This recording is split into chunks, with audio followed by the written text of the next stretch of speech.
Hi, welcome to Wayne Manor. Here we are under lockdown. We're all under lockdown, right? So I've named my country Kevanistan. So welcome to Kevanistan.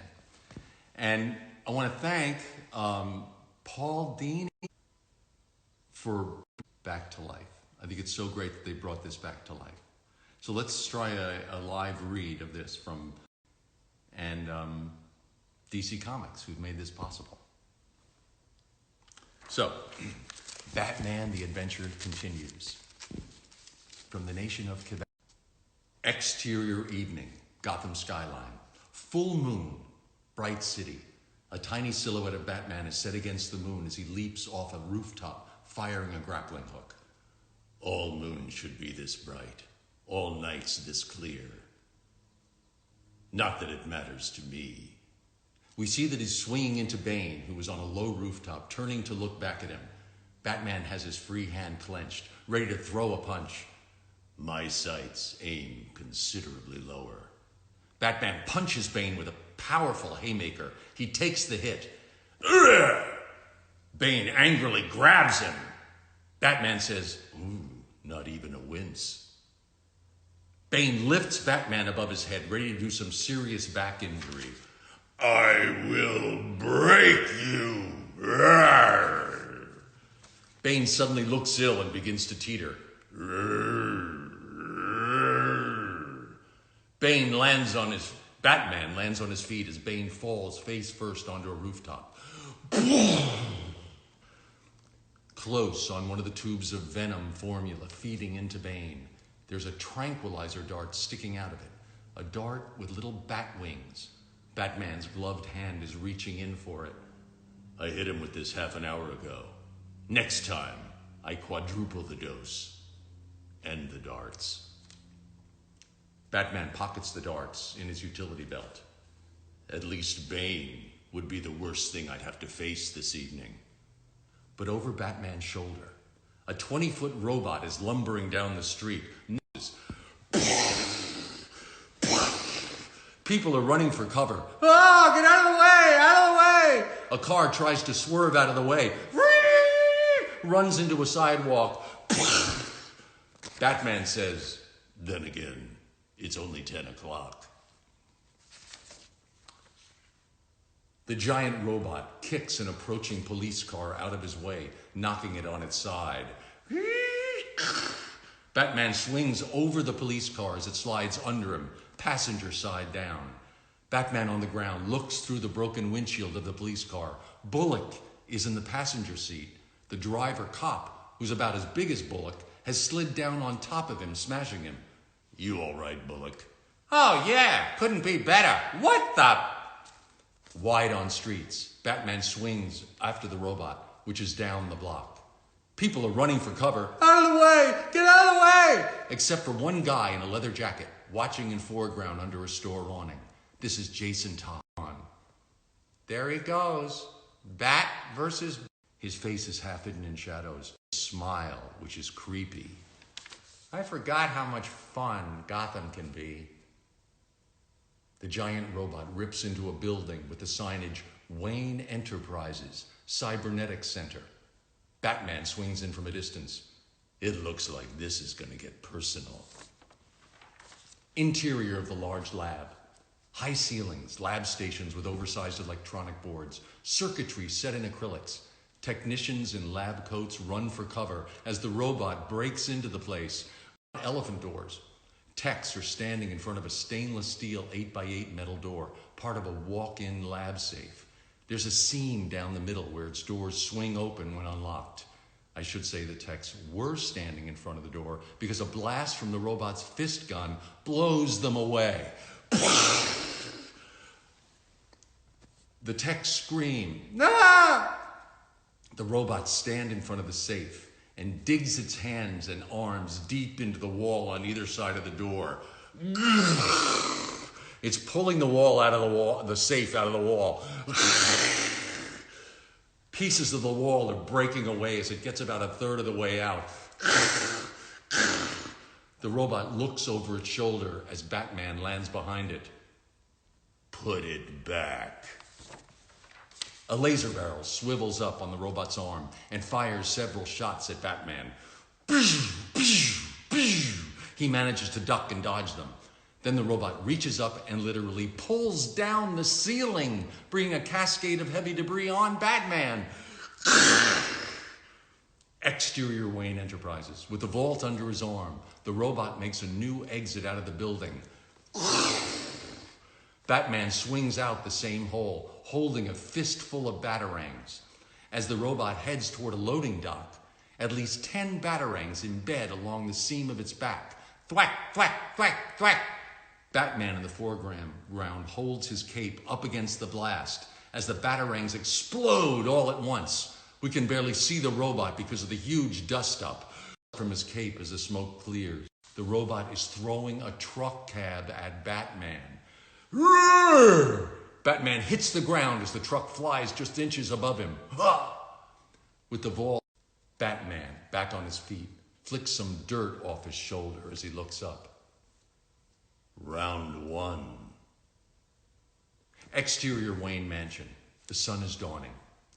It's the following morning. Alfred enters.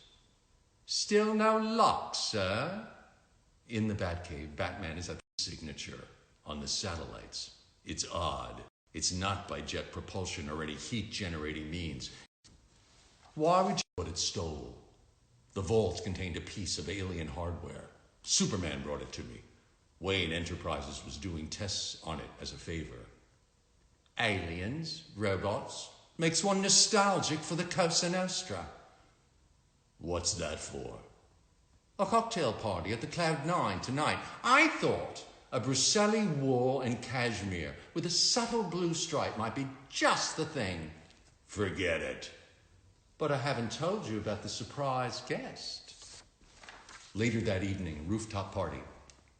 Bruce is there among the upper crust of Gotham society. He's already been cornered by a redhead, Veronica Hamill. She's sipping a cocktail, which may be one too many by now. She's ripped.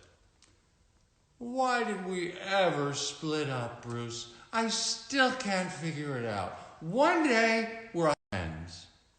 Friends is good, Veronica. Well, if you want someone to watch your cat, friends is good. She picks another drink off the tray of a passing waiter.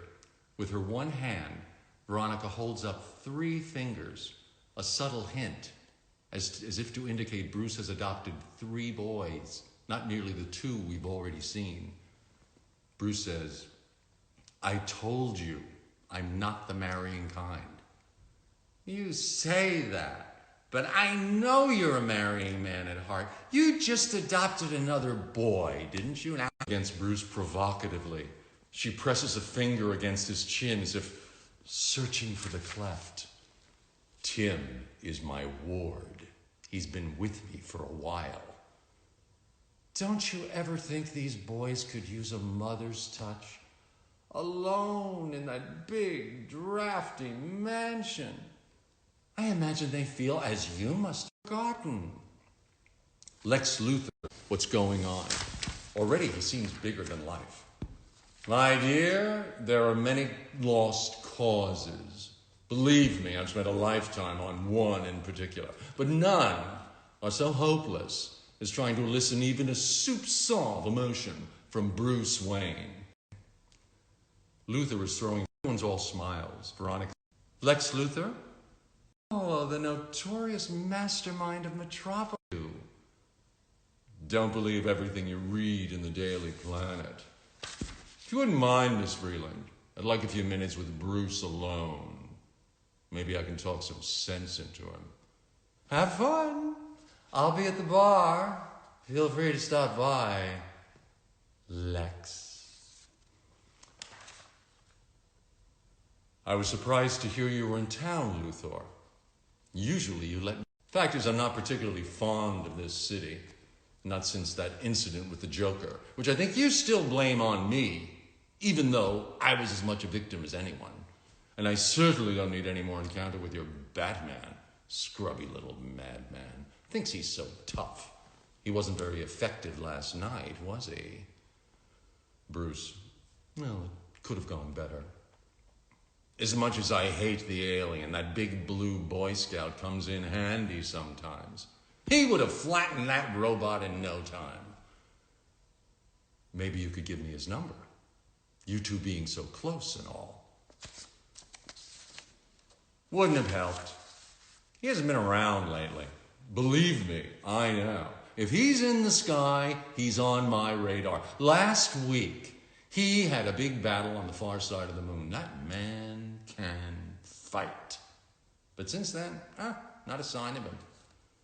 By the way, what did he get? Yeah, what did they get?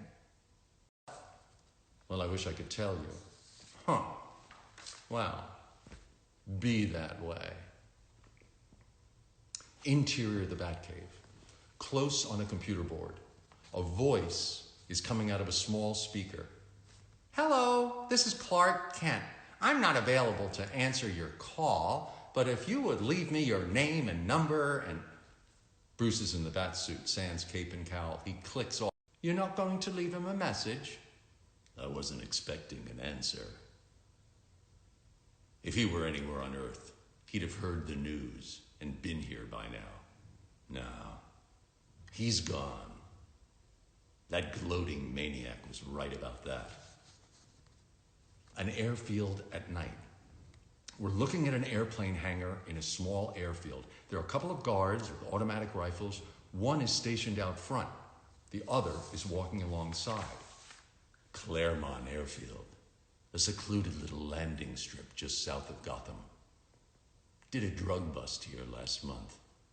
It doesn't attract the best clientele. On the front guard, who suddenly hears something above him, perhaps a footstep on the roof. Goom, goom, goom. He looks and coming down fast. Batman enters the hangar. I'm in, Alfred. Batman approaches the vault and the giant robot. The front of the robot is open, reveals out a disc device from under his cape. As he informs Alfred, it appears onto the robot's leg. The disc makes a noise. In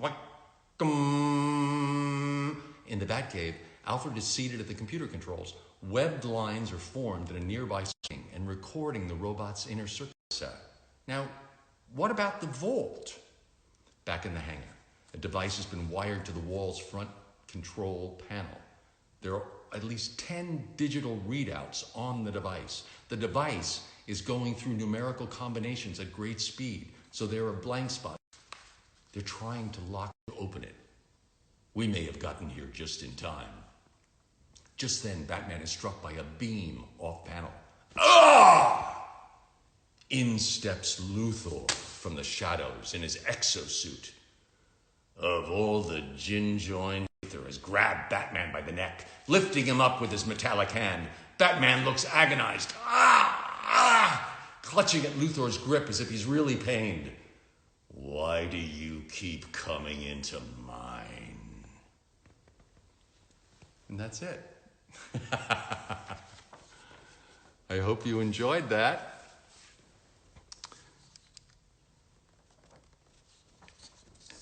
And we're signing off now. Thank you, Paul Dini and Bruce Timm and Alan Burnett for making this possible.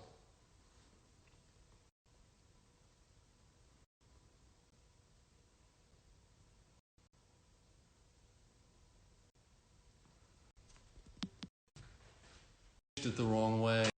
What do you mean? I was supposed to write share, save story, and it never came up. Still recording. Oh, Christ. It's not.